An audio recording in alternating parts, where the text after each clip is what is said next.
Hello there, Girl Scout. My name's Pat McCaw, and I am a children's author. I have written a few different novels and some books, and I've been asked to help you guys earn your Scribe badge.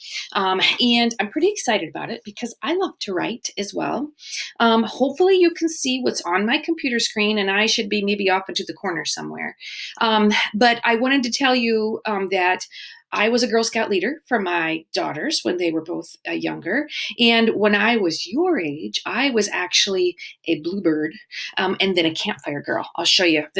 We had a scarf that we would wear, a little scarf with our little vest. I found this and I thought I'd show you. This was a little vest that we wore when we earned some different patches. We also earned beads. You could earn a bead for certain things that you accomplished. And this was our symbol of our troop on the back, and the fish are for like every level of swim lessons. I earned a patch. Fun things. And I just wanted to share that because I think but as you can see on the screen, we are going to earn the Scribe badge, and I'm going to help you do it. So what we're going to learn, we are going to learn to write different kinds of stories, both fiction or made up stories, as well as nonfiction. So things that are truthful and based in fact. So if there's one thing I could tell you all at any time is if you like to write and you want to become a better writer, read. Read as much as you can. I read every night, and because I write a lot of books that are your age range, I actually read books that are your age range. I think that they're just as good as any adult book, to be honest. But the more you read, the better writer you become. So the Scribe badge, what does that require? So there are 5 requirements, 5 steps to this. So it's going to be a little work, but it's going to be fun. And the goal is that we want you to be able to enjoy it. So the first thing we're going to do is we're going to write a poem. Now, we're going to actually learn how to write 2 different kinds of poems. We're going to write a haiku and a limerick. Now, you may have heard about some of these things already at school, but we're going to write our own, and we're going to learn a little bit more details. The second thing is we're going to write a short story. You're actually going to write your own stories. And I'm going to give you some different tips and some different fun ways to help come up with ideas and how to write a better story. The third thing we're going to do is you are going to use your words to share who you are. Words about yourself. You're going to write a few paragraphs about your favorite memory or favorite day. We're also going to write an article. So similar to like a newspaper article, it's going to be factual. So this is our nonfiction writing. And this is where we're not going to put our opinions in there and say, well, I think this and this. We only want to stick to the facts. And we're going to do an interview for that. We'll talk more about that in a bit. And the last one, which I think is the most fun, is you get to write your own paper. You get to tell everyone what you think. You're going to try to convince somebody to think like you do. So let's get started. It should be fun. So our first requirement is to write a poem. Now, there are so many different kinds of poems out there. I can't even begin to tell you all about them. Poems don't have to rhyme. They can be short. They can be long. And they can share your feelings. They can talk about, your dog. They can do anything. We'll talk more about these individually in a minute, but we're going to learn about a haiku and a limerick. So a haiku consists of only 3 lines. It's a Japanese style poem, and each line has a certain number of syllables. We'll talk about that more in a minute. A limerick is an Irish poem, and it has 5 lines.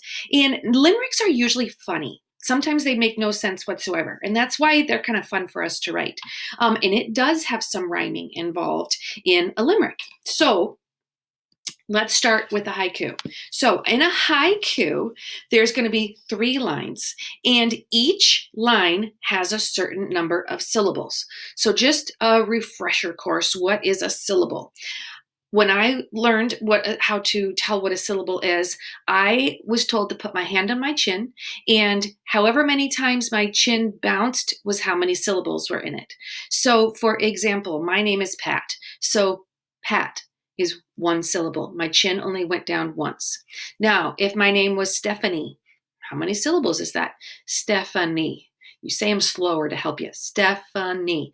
3 syllables. So that's how we're going to count our syllables for each line of our haiku. So if you look over here to the left, it gives you kind of the rules of a haiku. The first line has 5 syllables. So our chin's going to go up and down 5 times. The second line has 7 syllables. And the third line, we have 5 again. Now, most of the time, a haiku has to do with like a nature scene or the seasons, but it doesn't have to. It can be whatever you want. So let's start with this first haiku here. Refreshing and cool, love is a sweet summer rain that washes the world. So that's a nice little poem. Let's count our syllables. Refreshing and cool. Refreshing and cool. 5. Second line. Love is a sweet summer rain.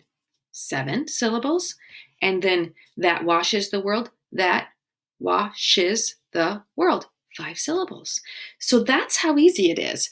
And so to start writing one, sometimes you don't know where to start. So think about something that, so if we stick to a nature theme, you could say, I'm going to write about rainbows. So let's start off. How many syllables is in rainbow? Rainbow. 2 syllables. So you could say, rainbows are so cool. There's your first line. Second line, you could say something about, maybe you want to say something about the colors. It has many colors. Whoops, we need one more syllable. It has many bright colors. 7. So that's our second line. Now the third line, we need to go back to 5 syllables. Let's see, what can we say? They come after rain. There we go, 5 syllables. See how easy that is? The biggest thing, you just have to change your words around or find better words to make it fit your syllables. We just wrote a haiku in like 2 seconds. So a couple other examples are, one shark said to the, first line, other when eating a clown, second line, this tastes funny. Ooh, there's this tastes funny. Not enough syllables there. Let's say this tastes so funny. That's a mistake right there. Last line. An afternoon breeze blows the cold air along, oops, I think on my screen I'm in my way, along with the, goodness gracious, along with the fallen brown leaves. So those are some nice haikus. So your first assignment, your first job, write a haiku. You can refer to your notes, how many syllables, and main thing is have fun with it. Start with some things you want to write about. Maybe you want to write about your dog. My dog Spotty runs. There's 5 syllables. Spotty. Your dog is named Spotty and he runs. That's the first line. So go with anything you want to and have fun with it. First assignment, a haiku. Now, second part of our poetry lesson is a limerick. Now, I think these are a little bit more fun only because they can be crazy. So it does have rhyming parts to it. So the first, the second, and the fifth lines rhyme, and then the third and fourth lines rhyme. So that can sometimes be considered a pattern of A, B, B, A, because it's the first and second lines rhyme, third and fourth rhyme with each other, but then with the fifth line lines with the first. So now I'm going to show you some examples so we can talk about it a little bit more easily. So here's our first limerick. Ted wanted to eat lots of soup. His mom only served him goop. Ted took a stand, with his bowl he ran to eat in the chicken coop. So as you can tell, that's just silly. That's silly, but it's fun. So I tried to underline the words that rhyme. So our first, our second, and our last line rhyme. Soup, goop, coop. Our third and our fourth lines rhyme. Stand, ran. They're pretty close to pretty solid rhyme. Here's another one. Let me move this around a little bit. There was a young lady named Hannah who slipped on a peel of banana. As she lay on her side, more stars she spied than there are in the star-spangled banner. So Hannah, banana, banner, they're close. They're pretty close. And then the third and fourth lines, sighed and spied.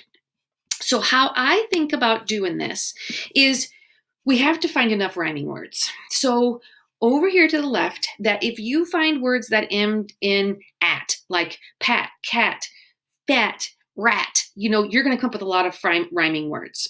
And then same thing with uck. You could do stuck, truck, buck. You kind of go through your alphabet and think what ones you could do. How about there's ow, cow, bow, sow, meow. So how about we write one? We're going to write one real quick. So we're going to start with ow. Hopefully you can see this. So we're going to say, I had a purple cow. All right, there's our ow word we're going to go with here. And then the next thing I'm going to say, goodness, I can't line this up very well. I had a purple cow. The second line has to rhyme with my first one. Whose best friend was Betty the sow. So second line. I had a purple cow whose best friend was Betty the sow. Now we got to have two different rhymes. So I'm going to use the at ending. Let's see. My cow was fat. The sow. We got to end with an AT. Bat, cat, rat. The sow ate rats. And then we got to go back to rhyme with cow and sow. A crazy farm. Wow. All right. Totally just made this up. Obviously not very good. You guys will do a much better job. So it says, I had a purple cow whose best friend was Betty the sow. My cow was fat. The sow ate rats. A crazy farm. Wow. So that's simple. So the key is to try to find words that rhyme. And then you can kind of just make funny little things to say to kind of make them fit into that. So I'm erasing my board because we're going to use it again in a bit. So that's your second assignment, is a limerick. And they're fun. I like limericks because you can write just crazy, crazy things no matter what. All right, next thing we're going to do in our assignment is we have to write a story. Now, some of this you're going to learn in school, but I'm going to give you a fun way to think up story ideas and to give you enough things to write about. So the first thing is if you think about the parts of a story. Now, this is a pretty fancy chart that I don't want you to worry too much about, but a story has to have a beginning, a middle, an end. And usually it involves characters, the people who the story's about, and they're going to face some kind of problem or a conflict. And then as we get to here, so we're going to talk about our characters, they're going to run into a problem. Then up here, what we call the climax of the story, that's where they have to decide what to do with this problem, and hopefully they're going to figure out their problem. Once they figure out their problem, then we kind of wind down the story and work towards the end. So that's kind of the parts of a story, is you kind of come up with your problem, you face your problem, you solve your problem, and then we kind of wind down. They lived happily ever after type of thing. So one fun thing that we're going to do to kind of come up with ideas for a story. Now, this is what's called a character exercise. Now, a character exercise is a way where you get to know who your story's about really well, and you learn lots of things about your character. Now, whenever I write a new story, I always do this exercise. If I'm going to write a story about a young girl, I want to know lots of things about her. So this is a fun thing to do. So everyone first has to decide, what kind of person they're going to write about. It may be a 5-year-old girl. It may be your dog, Susie, but come up with who the story's about. Now, what we're going to do is we're going to list 10 things about this character. So you would number your paper 1 to 10.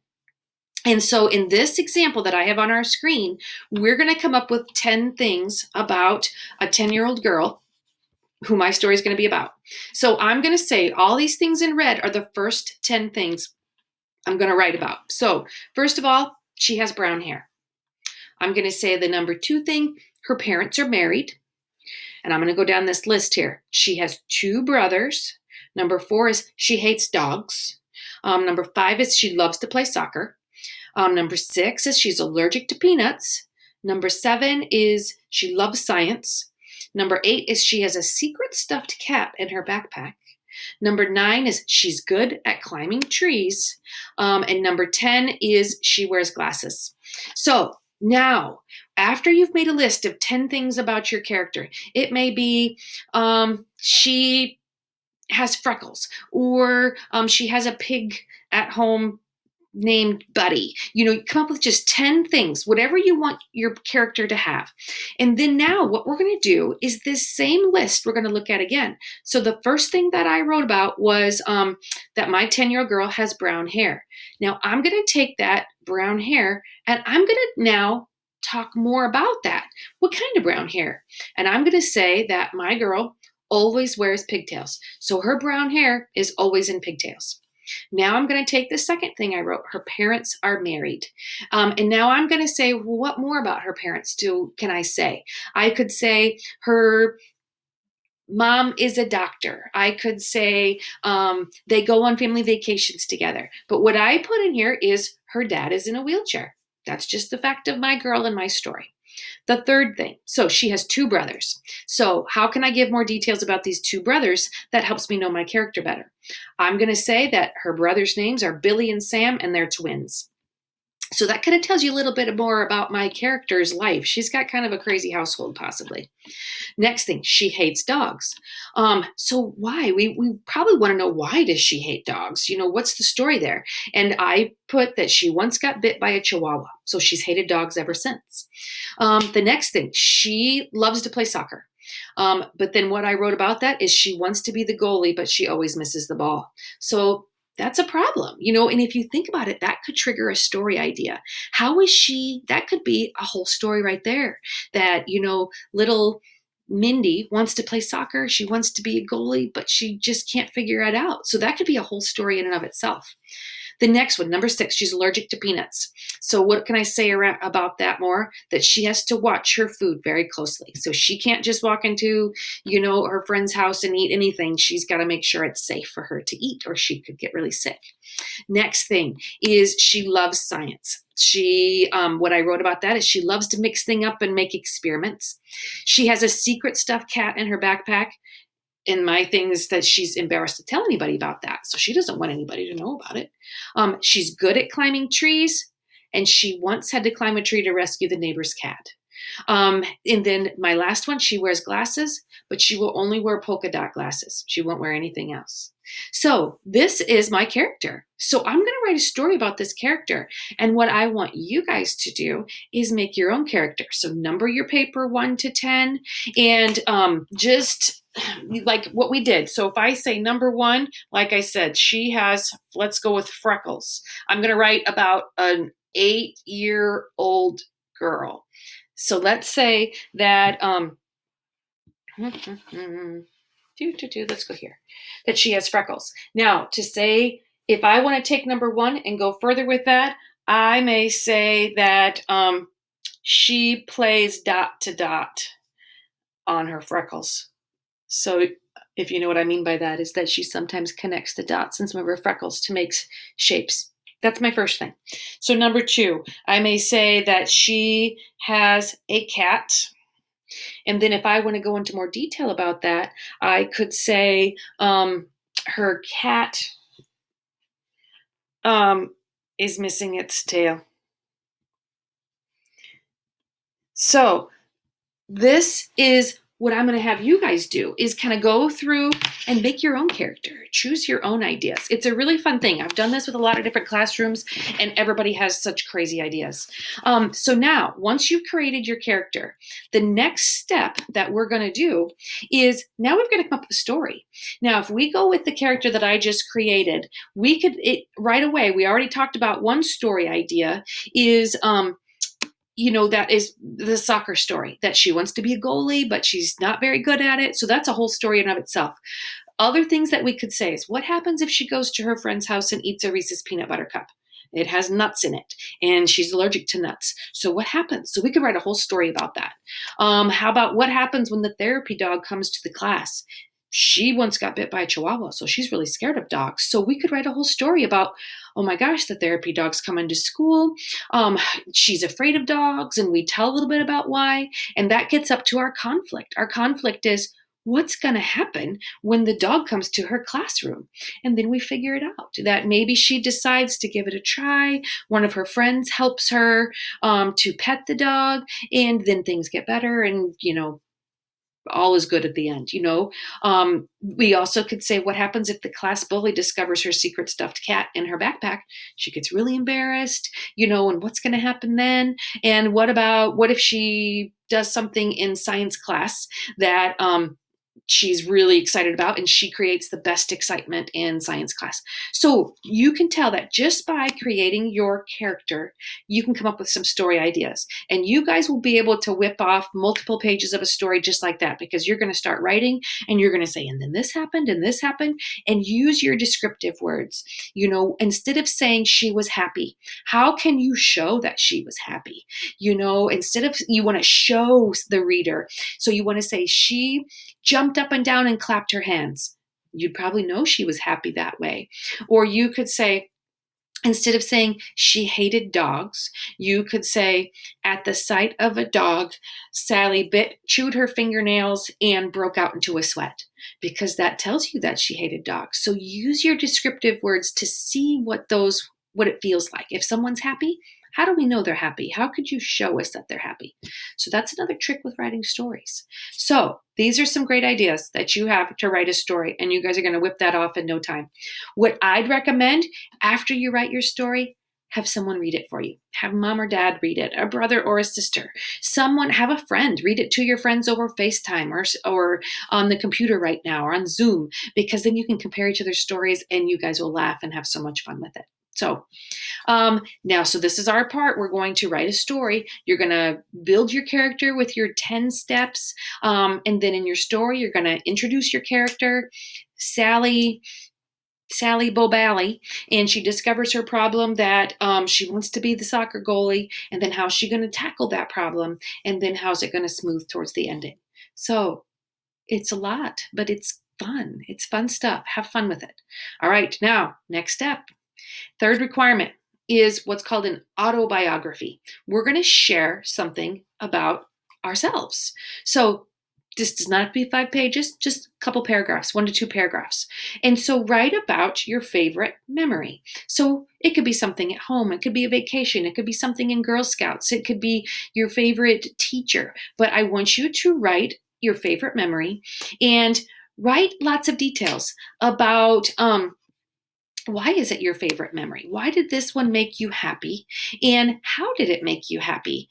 And did it make you feel any other way? Maybe it made you feel nervous, or and did you learn anything from it? So say, for example, one of my favorite memories is when I was little, we would walk down to our creek and we'd play in the water and we'd have mud fights.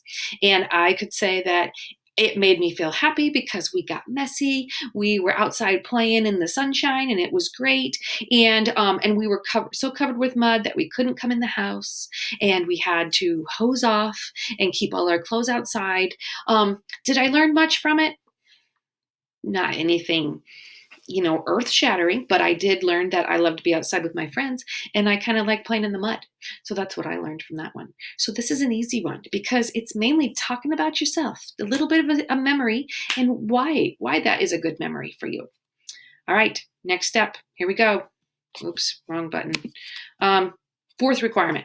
Now, this is where we're going to write some nonfiction. We're going to write an interview. You're going to do an interview. And I thought this one might be an interesting interview. What I would suggest is interview someone in your house or a friend and say, how did the coronavirus affect your life? So obviously it's affected all of our lives. Instead of me coming to your Girl Scout meeting, I am talking to you on over the computer to keep us all safe. And so how I want you to interview somebody, come up with some questions. And here's some ideas. We want it to be facts. So we don't want it to be your opinions. You don't want to say, well, my mom thought it was horrible because she had to, stay home from work. That's your opinion, but we want to know the person's opinion of that you are interviewing. And we just want to stick to facts. Think of the 5 W's. The who, what, when, where, why. So who would probably be whoever you're interviewing. You could say, Pat McCaw is my friend who gave us a talk about the coronavirus. And then you're going to say what? You could say gave us a talk about the coronavirus. You could say when. You could say last Wednesday. Where? Over the computer because of the coronavirus. And why? Because she wanted to teach us some more information and also wanted us to learn at the same time. But then write that into a little article. So you can put all that together and say, on Wednesday, April 1st, and then you can even be funny. You can say, which is no fools. Pat gave us a computer talk about the coronavirus. Obviously, that's not what I'm talking about, but, and then, kind of fill in your interview. You could say on Thursday morning at 5 a.m., I interviewed Ms. Nancy Baker about how the coronavirus affected her life. And this is what I learned, and then kind of talk about the facts, things that the person you interviews tells you, and write them down and come up with a little article all about your person that you're interviewing. It's a fun one too, because you get to kind of hear somebody else's point of views, and you can write it out into a complete factual article. So then maybe you guys in Girl Scouts can put all your articles together and come up with your own newspaper. Just an idea. All right, the next one, 5th requirement, and this is the last one. And I know this seems like a lot of work, but when you sit down doing this, you're going to have so much fun, and you're going to earn an awesome badge for this. The 5th requirement, tell the world what you think. So what is something that you feel strongly about? So think of something that you feel strong about, and here's some examples. All dogs should be poodles. Writing is awesome. Pink is the best color ever. You need more recess in school. You need less homework in school. And now what you have to do is, once you come up with something you want to write about, you might even say things like, I think my mom should be president because of this. But the goal is to persuade somebody else. So you're going to write about this, what you feel strongly about, but then tell us why. So pretend that you're talking to your Girl Scout leader. So tell that you're writing a paper that says, Dear Ms. Hillman, I think that all dogs should be poodles because of this. And so use, again, strong words, strong verbs that you may say, dogs should be curly because it's easier to pet them and you can curl your fingers around their little curls. Poodles are just the right size that I can carry around and even put in my purse if I need to. And so try to convince Ms. Hillman why all dogs should be poodles. So you could write about whatever you want, but try to be convincing. So, you want somebody to come to your side and believe what you believe.